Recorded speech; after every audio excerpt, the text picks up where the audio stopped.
Programa Fé Perfeita. Não haverá outro Calvário a resgatar sua vida.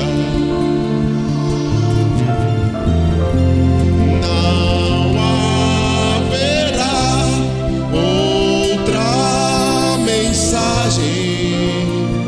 Não haverá outra Bíblia.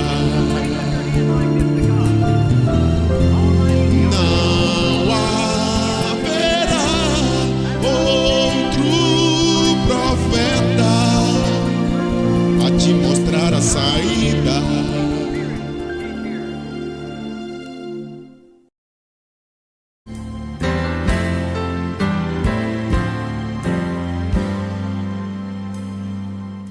Bendito seja o nome do eterno e soberano Deus, que nos dá por sua graça a oportunidade de estar de volta, apresentando mais um programa Fé Perfeita. Temos apresentado nestes programas temas que foram pregados pelo profeta William Branham, profeta que Deus prometeu enviar para precursar sua segunda vinda. Sua mensagem é um instrumento de Deus para preparar um povo para o arrebatamento, que será, sem dúvida alguma, uma repentina, será uma ida sem que ninguém perceba, para o lar celestial. A escritura que foi usada quando foi pregada esta mensagem, em 18/6/1964, foi primeira carta de Paulo aos Tessalonicenses, capítulo 5. Mas, irmãos, acerca dos tempos e das estações, não necessitais de que se vos escreva, porque vós mesmos sabeis muito bem que o dia do Senhor virá como o ladrão de noite. Aqui está Tessalonicenses, capítulo 5, versos 1 e verso 2, e é com estas escrituras que nós iniciamos esta nossa meditação. Em primeiro lugar, nós estamos olhando aqui um assunto que tange-se ao arrebatamento. Esta é uma palavra e um tema muito pouco pregado e muito pouco interessante para muitos crentes. Em primeiro lugar, nós sabemos que arrebatamento não é de interesse dos pregadores anunciarem este advento, porque este será um dia terrível, um dia de decepção. Decepção não para o ladrão, não para a prostituta, não para a pessoa de vida ímpia, mas decepção para aqueles que estão carregando a Bíblia, indo às igrejas e não se prepararam para este momento. A vinda do Senhor acontecerá, estando você preparado ou não, estando eu preparado ou não, ela de todas as maneiras acontecerá. Cristo tem um programa, ele tem um livro de redenção. Neste livro de redenção ele tem o nome daqueles que hão de herdar a vida eterna, daqueles que irão participar deste grande momento que é um súbito impulso que passará sobre nós, transformará os nossos corpos abatidos em corpos incorruptíveis, semelhantes ao de nosso Senhor Jesus Cristo. Quando este último membro eleito, predestinado, for chamado, então fecha-se a porta da graça, o sangue é retirado do propiciatório, cessa-se a intercessão e o que acontece é o juízo vai varrer a terra. É certo que para falar sobre o arrebatamento, eu quero voltar com você ao Evangelho de Mateus, capítulo 24. Jesus fez uma afirmação quando os discípulos mostraram a beleza do templo para ele, Ele disse: não vai ficar pedra sobre pedra que não seja derrubada. Então a primeira coisa que você precisa tirar de seu coração, varrer da sua mente, é de colocar sua fé em uma igreja. Nenhuma igreja prevalecerá. O templo construído por Salomão foi destruído. E Jesus disse: não vai ficar pedra sobre pedra. Então, nunca ponha a tua fé em igreja, assembleia, batista, tabernáculo, seja lá o que for. Tudo isto vai passar. Só não passará aqueles que fizerem a vontade de Deus, que têm uma fé estabelecida na palavra. Quando Jesus profere estas palavras aos discípulos, eles, mais tarde, no mesmo dia, lhes fizeram 3 perguntas. Primeiro, quando serão estas coisas? Que sinais haverá da tua vinda e do fim do mundo? São 3 coisas distintas. Quando é que o templo vai ser destruído? Qual é o sinal da tua vinda, ou sinais? E qual é o sinal para o fim do mundo? Nós estamos agora no capítulo 24 e Jesus então responde estas 3 perguntas de maneiras esparçadas, uma aqui, outra ali, e ele vai complementando, sem todavia seguir uma ordem. Você diz: por que ele fez assim? Porque esta é a maneira de Deus, revelar-se a alguns e ocultar-se de outros. Ele quer que alguém a quem ele quiser revelar saiba, e a maioria fique sem entender o que ele está dizendo. Sempre foi assim. A maioria das pessoas nunca entenderam a linguagem de Jesus. É só você ler o Evangelho de João, capítulo 8, a partir do versículo 40, você vai ver Jesus explicando estas coisas. Volto então aqui com você a este assunto. Quando ele relata que o dia e hora ninguém sabe, mas ele dá os sinais. É como se uma mulher parturiente fosse a um médico e o médico lhe dissesse: quando é que a senhora teve a sua última menstruação? Ela disse: tal época. Então, dali para frente, ele vai calcular o tempo de gestação. E então dirá: olha, por tal época, não diz o dia, não diz a hora, mas diz a data provável. Diz: é depois de tal tempo. Então, pelo mês tal, qualquer hora a senhora dará à luz. Jesus fez a mesma coisa. Ele deu apenas os sinais, mas nunca afirmou o dia nem a hora. Mas ele disse: quando você vê essas coisas acontecer, levante a sua cabeça que os teus olhos vai estar pronto. Esta é uma promessa que tem durado por mais de quase 2000 anos. E nós entendemos que, por ser tão tardia, o próprio Jesus, que vem no capítulo 24 do Evangelho de São Mateus, falar sobre a sua vinda, ele monta uma parábola no capítulo 25 do Evangelho de Mateus, logo no início, falando sobre um grupo de virgens. A princípio ele fala sobre 10 virgens. Essas 10 virgens, elas 5 eram prudentes e 5 eram loucas. Você vai ver que então ele vai dizer que o noivo vai tardar. A vinda do Senhor tem sido criticada, não somente por cépticos, por ateus, por agnósticos, por pessoas que não querem nada com a Bíblia, mas mesmo por aqueles que carregam as Escrituras e não fazem caso da sua vinda. Simplesmente dizem: olha, eu não estou acreditando. Pregar a vinda de Cristo, disse um pregador, é pregar um terrorismo espiritual, é amedrontar as pessoas. Mas para aqueles a quem Jesus mostrou sinais e estas pessoas estão apercebidas, ele então começa a dizer, como foi nos dias de Noé. Aí você analisa, dias de Noé é dias de multiplicação do ser humano sobre a terra. Gênesis 6, é a época em que as pessoas estão muito interessadas na aparência, a beleza feminina. Gênesis capítulo 6, é quando o casamento perde o efeito e as pessoas têm sexo entrando a carnes estranhas, ou seja, tomando mulheres que não são esposas e tendo programas, e as mulheres se tornarão mulheres de programa. Isto é uma coisa que tudo isto é característica da volta de Jesus. Aí ele deu mais um passo, como foi nos dias de Sodoma. Esses são sinais, não é? O tempo de Sodoma, você vai ver que os anjos são enviados a Sodoma e os homens de Sodoma desejam ter contato com outros homens e não mulheres. As mulheres tinham perdido o seu valor.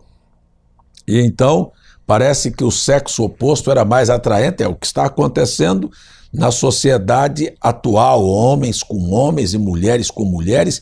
Isto é sodomismo. Isto é apenas um sinal que nós estamos chegando na hora, nos avizinhando a hora do juízo de Deus. Mas também é um sinal a questão da condição da sociedade. E aí é onde eu paro para ler o que Paulo disse. Mas, irmãos, acerca dos tempos e das estações, não necessitais de que se vos escreva. Primeiro, você já sabe que quando você ver Israel na sua terra, quando você vê todas as nações, Israel ser o foco da atenção mundial, esse também é um sinal característico de que a volta de Jesus está próxima. Quando você olhar e ver que a natureza reage de maneira estranha ao comportamento da humanidade, da sociedade, você percebe mudanças climáticas, preocupação com o aquecimento global por causa das eminentes mudanças. Os cientistas não podem ler que isto é sinal da volta de Jesus, mas nós que estamos com a Bíblia na mão, sabemos que a mudança climática, como aconteceu no Sudeste, em São Paulo, não ter água para abastecimento da população. Agora o Centro-Oeste está vivendo também o seu racionamento. Aonde? No Centro-Oeste, Brasília está em racionamento de água. Não é só a questão do Nordeste mais.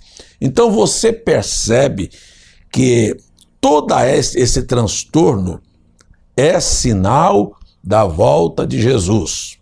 Esse é um ponto. Se você soubesse ler o relato dos tempos que nós vivemos, então você viria, por exemplo, você olharia claramente e veria, por exemplo, nós temos um problema comportamental no mundo, que são os fatores da política. Não há uma insatisfação, não é apenas no Brasil, que num mandato quase, nós temos aí uma presidente que foi para um impeachment e temos um presidente que está denunciado.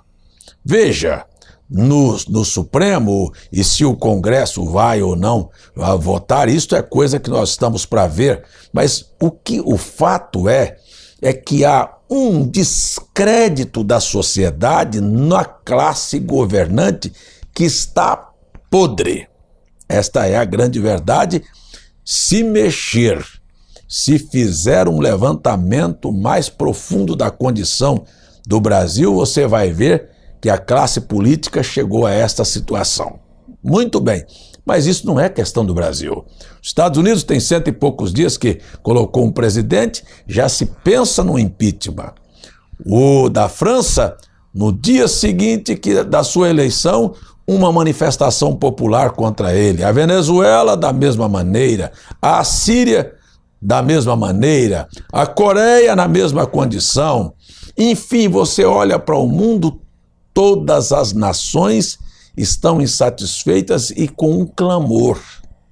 Tudo isto está dizendo, nós queremos um governo que nos dê segurança, nos dê habitação, nos traga saúde, nos traga felicidade, nos traga paz.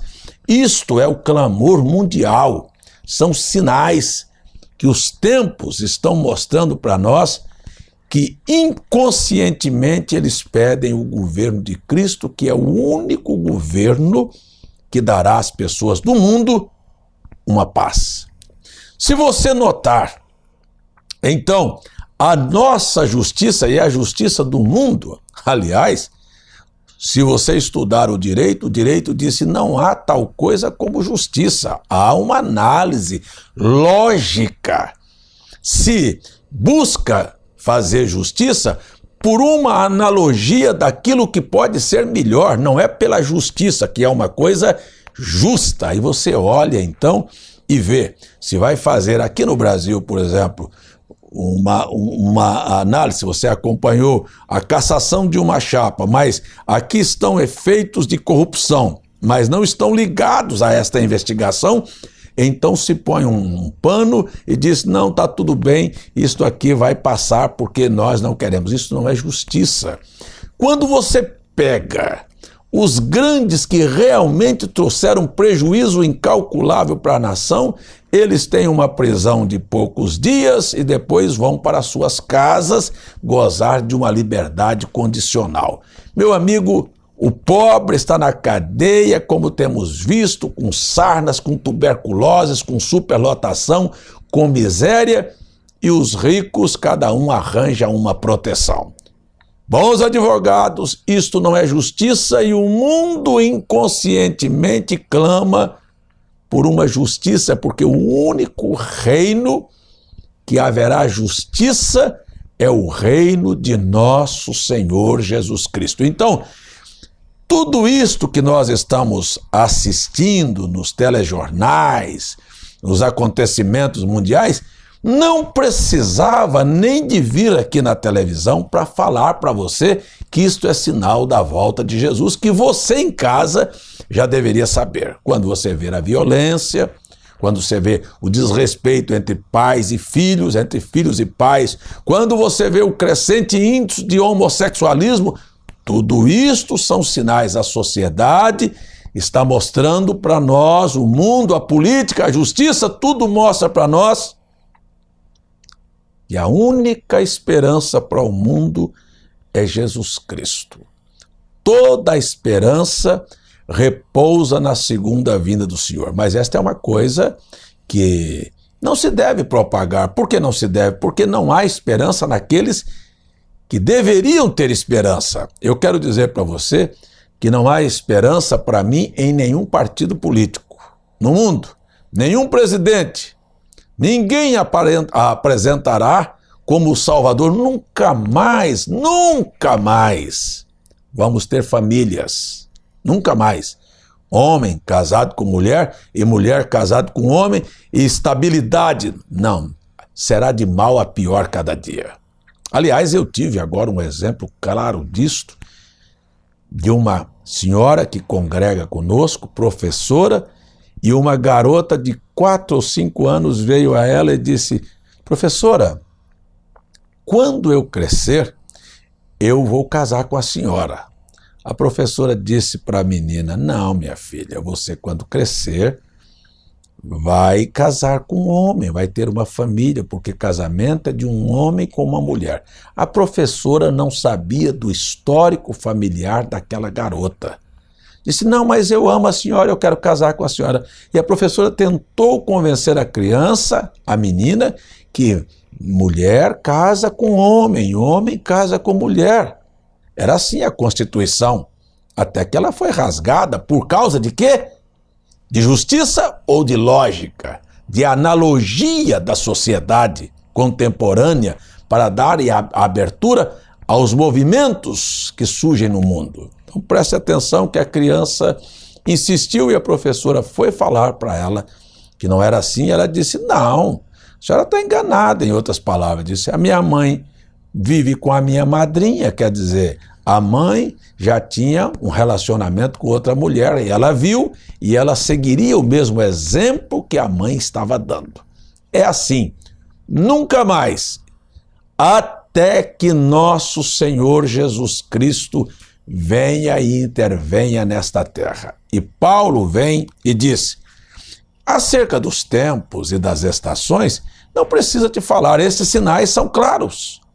que Jesus está voltando. Agora, a verdade é assim, também clara. Paulo vem e disse: porque vós mesmos sabeis muito bem que o dia do Senhor virá como ladrão de noite. Ora, quando Paulo diz que o dia do Senhor virá como ladrão de noite, o grande sucesso de um roubo é o elemento surpresa. O ladrão vem e você não está preparado, você está num ponto de ônibus, parado, quem sabe com o celular, o camarada chega e te assalta. Você está dormindo, ele consegue entrar na sua casa, te apanha despercebidamente.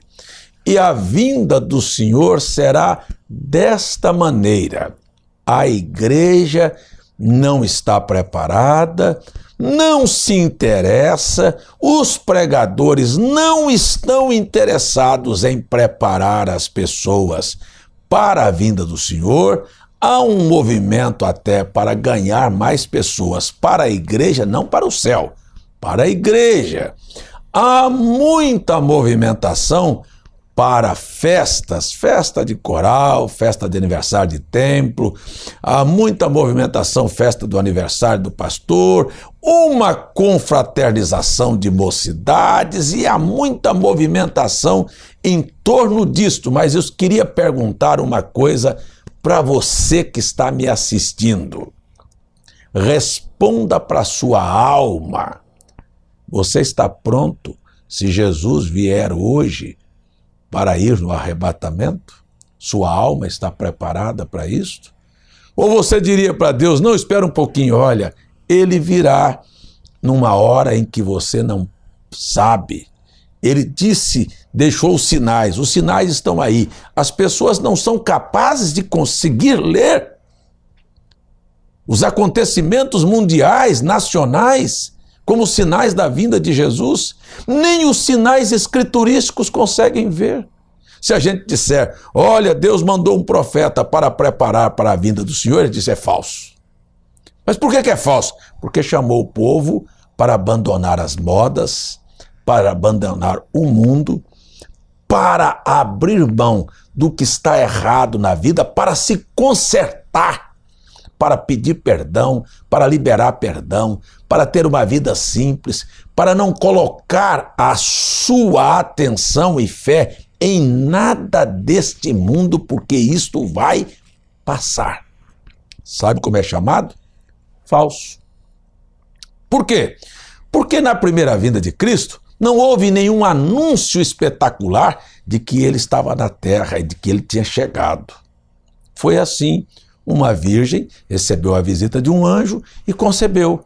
Depois o anjo mandou ela ir, ela foi a Belém para fazer um alistamento, lá nasceu o menino. Não havia nenhum jornal, nenhuma televisão, ninguém publicando. Você quer e está enganado pensando que haverá algum pastor, algum líder que virá na televisão e dizer: olha, amanhã Jesus vai estar aqui. Ou você pensa que os telejornais vão anunciar que você prepare porque Jesus está voltando. Não, ele virá e você estará na sua rotina de vida natural, correndo atrás de dinheiro, pensando apenas nas coisas materiais, em suas roupas sensuais, suas atitudes mundanas, pensando na Copa, no futebol, na brincadeira, no entretenimento, quem sabe até em alguma coisa da religião, mas nunca pensou em que sua vida não está pronta para o arrebatamento. Arrebatamento é 5 virgens que se prepararam e o tempo todo tinha consigo azeite, o Espírito Santo. Ô irmão, irmã, Espírito Santo não é pular, não é gritar, não é falar em línguas. Quem pula, quem grita, quem fala em línguas e mente, e rouba, e trapaceia, e briga, e discute, e está brigando por cargo, por posição na igreja, e briga com o marido, e discute com o filho, e o vizinho, e compra e não paga, e é mau funcionário. Você não tem Espírito Santo. Espírito Santo é algo no seu interior que o tempo todo te mantém limpo, te mantém atento, te mantém preparado, te mantém com um testemunho que faz você estar alerta, porque Jesus virá assim, disse ele: 2 estarão no campo, ou seja, 2 pessoas estarão trabalhando. Então, na hora da vinda do Senhor, haverá pessoas que estarão trabalhando na fábrica, no campo, em algum lugar. 2 estarão numa cama, ou seja, estarão dormindo. Haverá pessoas dormindo. Então, a vinda do Senhor é universal. Do lado de cada terra se trabalha, do outro lado se descansa. Enquanto estão dormindo, outros estão trabalhando e a vinda do Senhor virá. E as pessoas serão: quem se preparou para isso estando dormindo ou trabalhando, irá com o Senhor. Será muito poucos. Haverá um desaparecimento e o mundo não vai perceber, porque poucos são aqueles que estão se preparando para este momento. Eu vim chamar você, não é para ser religioso, nem ser da minha igreja, e nem estar em qualquer outra igreja. Eu vim chamar você foi para prestar atenção nos sinais dos tempos. Deus mandou um profeta, foi para fazer isso com a gente. Olha as Escrituras, olha Israel, olha a sociedade, olha o governo e olha a sua vida. Faça um inventário, vê se você está pronto. Se não está, o convite é para você estar pronto agora. Sabe como? Volte-se para a palavra, enquadre a sua vida com esta Bíblia. Fora desta Bíblia, você será deixado com a sua igreja e não ficará pedra sobre pedra que não será derribada. Eu vou terminar porque já fui chamado para parar. Então preste atenção que numa hora desta, secretamente e repentinamente, a igreja será tomada. Você está pronto? Se não estiver, vai ficar. Não importa quantos anos você está na igreja e carrega a Bíblia, isto não vale nada. Precisa de uma vida preparada para o arrebatamento. Oremos. Pai, não queremos ficar, pedimos que o Senhor não nos deixe ficar, sabemos que será terrível para aqueles que ficarem, e a nossa oração é: abra-nos o entendimento e ajuda-nos a estarmos prontos, em nome de Jesus Cristo. As demais coisas, no nosso dia a dia, até que o Senhor volte, complemente para nós a cura, a paz, o equilíbrio e o pão de cada dia. Pedimos em nome de Jesus Cristo. Amém.